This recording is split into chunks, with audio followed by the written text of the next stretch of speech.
Tie-dye reader. President Taft is Stuck in the Bath by Barnett. Illustrated by Chris Van Dusen. Read by tie-dye reader Kristie.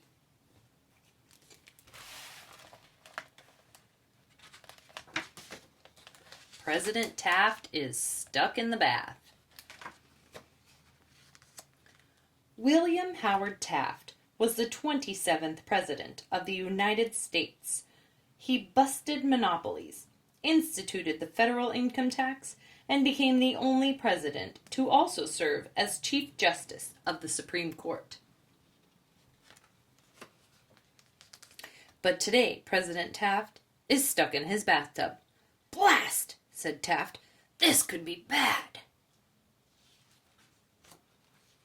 He squeezed and he shimmied. He hefted and stretched. He gripped the rim of the tub and attempted to lift himself. But it was no use. President Taft was stuck in the bath. Taft took a deep breath and tugged his mustache. "Think, Taft," said Taft. "Use that big noggin and cook up a plan." 2 hours passed. The water got cold, and President Taft was still stuck in the bath. "I hope," said Taft, "that nobody notices I am missing." Somebody knocked at the door. "Double blast," said Taft. "Blast and drat." "Willie?" Oh dear, it was Taft's wife, the First Lady of the United States of America. "You've been in there a while. Is everything fine?" Taft splashed in the bath. "Yes, Nellie," he said. "I'm just scrubbing my back." "I see," Nellie said. "Are you really quite sure?" "Oh, blast!" shouted Taft. "Why can't a man have a nice quiet bath?" Nellie said, "Sorry, Willie." She sniffed. Taft felt bad. "My love," said Taft, "I am stuck in the bath." "So you are," said Nellie. She thought, "Well, perhaps—" "It's a disaster," said Taft. "Yes, but perhaps—" "Blast perhaps!" shouted Taft. "We need action, a plan. Please be a sweetie and call the Vice President." The Vice President came and stood by the tub. "Well, Jim," said Taft, "I'm stuck in the bath." "I see," said the VP. "Well, you've called the right man. I'm ready to be sworn in as the President of the United States of America." "Blast that!" bellowed Taft. "A preposterous plan." "Perhaps," said the First Lady. "Call the Secretary of State," shouted President Taft. "Mr. Secretary," said Taft, "I'm stuck in the bath." "Indeed," said the Secretary of State. "Let me put this diplomatically. A man of great stature need not be of great girth, and so—" "Blast, man!" shouted Taft. "Are you calling me fat?" "No, sir." The Secretary of State was taken aback. "But certainly a diet combined with calisthenics—" "Blast diets!" said Taft. "I need something fast." "Should we swear me in as president now?" asked the Vice President. "Call the Secretary of Agriculture," shouted President Taft. "Mr. Secretary," said Taft, "I'm stuck in the bath." Said the Secretary. "A huge vat of butter should do the trick. We'll have 50 farmers milk 50 cows. If Congress spends the night churning, we should have enough. We'll grease up your sides and the sides of the tub. Then it will be easy. You'll slide right out."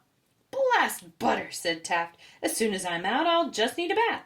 "Perhaps," said the First Lady. "Call the Secretary of War," shouted President Taft.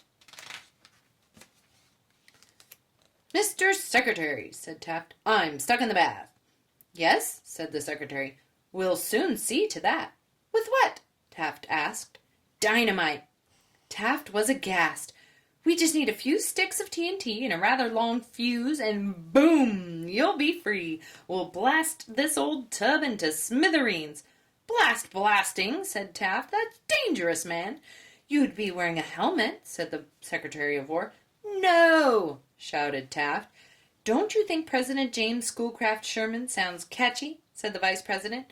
"No!" shouted Taft. "Perhaps," said the First Lady. "Call the Secretaries of the Navy, Treasury, and Interior," shouted President Taft. "Send deep-sea divers into the tub," said the Secretary of the Navy. "Throw money at the problem," said the Secretary of the Treasury. "The answer is inside you," said the Secretary of the Interior. "Blast that! that and that," shouted President Taft. "It is clear I am unfit for office. A president cannot govern while stuck in a bath. Am I to be carried around this great nation in a tub, borne aloft on the backs of 6 young men like a princeling from antiquity?" "No," bellowed Taft. "It is un-American." Taft waved his right hand. "Fetch the Chief Justice. I will resign. Let's swear Sherman in." "Wait," said the First Lady. "Let's not be rash. There are 8 of us here. Perhaps if we stopped using our brains and just used our arms, we could pull Willie out from the bath." It was a pretty good plan, and so those 8 great minds rolled up their sleeves, and they yanked and they tugged. At first Taft wouldn't budge, but then came a squeak and a slap and a snap, and just like that, President Taft flew from the bath. There were many glad cries. Taft kissed his wife. A celebration ensued, and someone called in a band. There was dancing and snacks. The Secretary of State raised his glass. "A toast," he said, "to President Taft. Worry not, great man. 100 years hence, no one will recall that you were stuck in the bath. Our grandchildren's grandchildren will read of your many great feats." The crowd broke into applause. "Speech! Speech!" they all said. The band stopped. Taft cleared his throat. Those gathered were rapt. "Would somebody hand me a robe?" he asked. And that's that. Taft's White House tub, custom built for the president.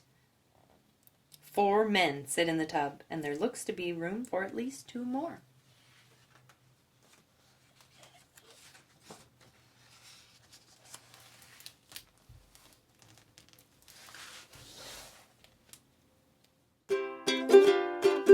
Tighter reader.